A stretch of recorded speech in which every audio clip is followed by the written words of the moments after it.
Injertos. En esta época se pueden hacer injertos que tengan que ver con circulación de savia. Es lo que se llama a veces a ojo despierto, a ojo dormido. El tema es, acá tenemos circulación de savia y lo ideal es hacer todo tipo de injerto antes que lleguen las máximas temperaturas que van a producir una gran deshidratación en la zona de corte donde están las heridas que yo quiero unir. Yo en un injerto estoy uniendo un pie de una planta madre y una púa de la planta destino. Entonces, al unir el pie y la púa, yo tengo que lograr máxima conexión vascular entre las partes. Cuando yo logro esa máxima conexión vascular, que va a depender del tipo de injerto, y bueno, lo probable es que se forme un callo, una cicatriz, y se reconecten la parte del pie y la parte aérea, generando la nueva especie. Entonces yo en esta época, si quiero injertar un rosal y ese rosal es que a lo mejor lo quiero multicolor, quiero cambiar el color o quiero algo que sea más aromático, bueno, lo puedo hacer, estoy a tiempo. Y lo mismo pasa con los cítricos.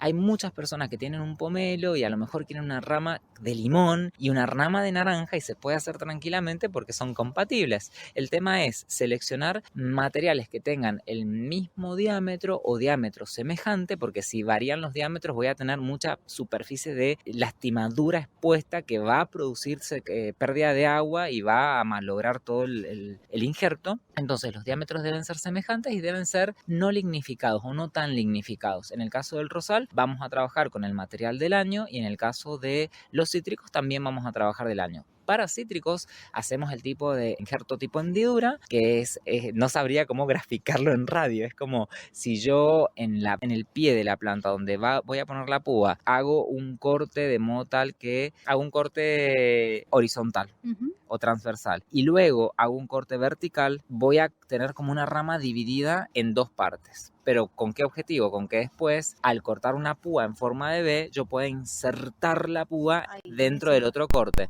Entonces después lo único que se hace es con una muy buena cinta cubrir para evitar la deshidratación y después del tiempo empieza el brote. Cuando empieza el brote hay que sacar las cintas porque hay que controlar que no se formen hongos, hay que controlar que no se estrangule el nuevo crecimiento. Entonces hay que ir haciendo controles y las claves, además de que sean hechos los injertos en épocas de temperaturas moderadas, no en verano, lo ideal es primavera, al menos en estos casos con circulación de savia, es que yo tengo que trabajar con elementos muy afilados, que es lo que me va a garantizar que los cortes sean limpios, y con herramientas desinfectadas. La desinfección es clave. ¿Por qué? Porque hay muchos hongos o bacterias que pueden llegar a producir problemas en la cicatrización o en la formación del callo. Entonces, básicamente podemos decir, bueno, se va a pudrir, se va a secar, se va a formar algún tipo de hongo que va a impedir la unión de las partes, va a impedir la conexión vascular. Entonces, si yo trabajo con un elemento sumamente filoso y trabajo con un elemento que esté desinfectado, luego es cuestión de que no haya un viento sonda, es cuestión climática, es cuestión de que haya una muy buena presión entre el pie y la parte aérea y que las cintas estén bien colocadas. Luego, cuando arranco el injerto, tengo que verificar que no se estrangula el nuevo brote. Entonces, si veo que se empieza a estrangular porque la cinta está muy apretada, tengo que liberar la cinta, haciendo nuevamente otro tipo de corte sobre la cinta y simplemente evitar que la planta se deshidrate, se seque, etcétera. Ya cuando creció arrancó. Cuando hablaste de viento sonda, ¿es por eso, por la deshidratación? Siempre es un problema de deshidratación. Entonces, si nosotros en esta época hacemos nuestro injerto y al otro día tengo un viento sonda, las temperaturas se me van por encima de 30 grados y bueno, puede fallar el injerto o lo va a sufrir mucho. Algunas personas envuelven los injertos con papel de aluminio porque dicen que así van a prevenir el proceso de deshidratación, pero la realidad es que si el papel de aluminio le da el sol, adentro del papel de aluminio se pueden llegar a generar temperaturas superiores a 40 grados y es peor. Entonces yo no lo aconsejo.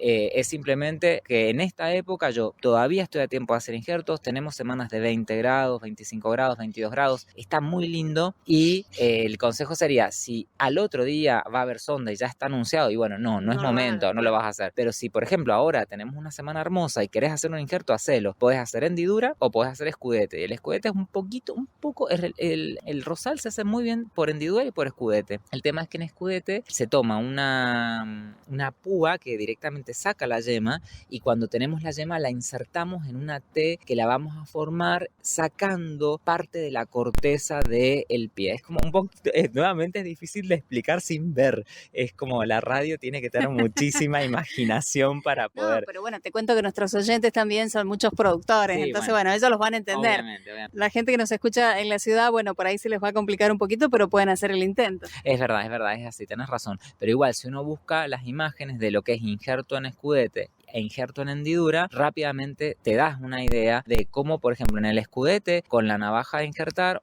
o un cúter muy bien afilado, o ya un bisturí chiquito, puede ser incómodo. Yo, más o menos 1 centímetro por encima de una yema que esté gordita, que esté linda, empiezo a acabar, a hacer una incisión que pase por debajo de la yema y termine 2 centímetros por debajo. Entonces, después hago otro corte transversal y ya tengo la púa. Después, esa púa la tengo que insertar dentro de la T. Y cuando la voy a insertar, tengo que verificar que me quede como una especie de lengüeta por debajo de la yema. ¿Para qué? Para que pueda entrar. Si no entra, no va a haber conexión vascular y no va a prender el injerto. Toda la clave está en que yo termine conectando los haces vasculares desde el pie y de la púa. Rodrigo, ¿y eso cuánto tiempo más o menos lleva a que nosotros veamos el resultado? Me imagino que depende mucho la de la operación también, de injerto dura fácil 3 minutos, 2 minutos o 1 minuto si ya tenés cancha. Es realmente rapidísimo. En 5 minutos ya existe el injerto. Hasta que ese injerto brote, es cuestión de que pasen, por ejemplo, después de los primeros 10 días, ya puedo ver un movimiento. Puedo ver qué cosa, que la yema empieza a hinchar, se empieza a crecer, o no pasa nada. El tema es que si después de los 10 días veo que hay secado, bueno, el injerto no vivió. Pero a los 10 días, si yo ya veo que no hay crecimiento, pero no está seco, significa que está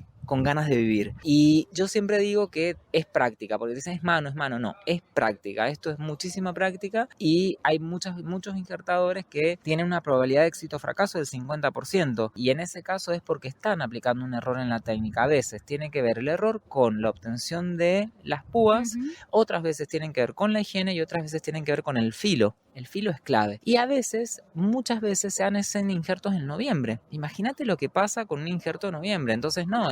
Y no, claro, es imposible. Se te va a secar, se va a morir. No podemos pretender. Entonces, septiembre, mediados de septiembre, fines de septiembre es el mes septiembre para los injertos. Nunca si sabemos que va a haber sonda. Es decir, esperamos a que pase el sonda. Y octubre, bueno, ahí tenemos que ir viendo. Por ejemplo, vamos a arrancar con un octubre muy lindo para injertar. Y ya sabemos, ¿querés injertar tu cítrico? Es la oportunidad. El cítrico es mejor por hendidura. El rosal puede ser por hendidura o por escudete, por ambas técnicas. Y también hay muchísima información en los medios que te van a dar una idea de cómo es la navaja de injertar, o si usas un cúter, qué características tendría que tener ese cúter. No se necesitan grandes cosas. Se necesita, para desinfectar, alcohol al 70% o lavandina al 3%. Y tener una navaja bien afilada y tener cinta para poder atar, unir, sostener y mantener bien unidas las partes posterior a los cortes. Bien, y siempre utilizando los elementos de protección también, en todos los casos que hemos hablado. En injertos vamos a usar guantes. ¿Qué pasa? El guante es muy incómodo para el injertador. Entonces termina el injertador sacándose el guante,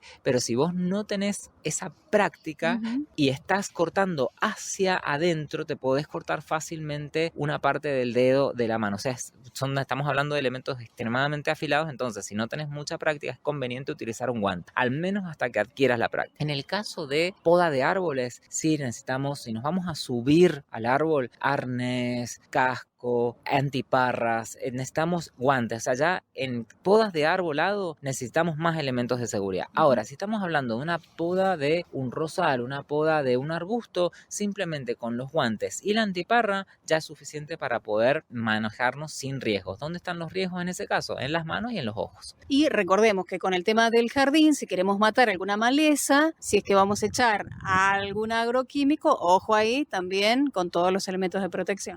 Sí, más allá, ojo, que en Mendoza no podemos comprar libremente un fitosanitario que no sea de banda verde. Es decir, no se puede.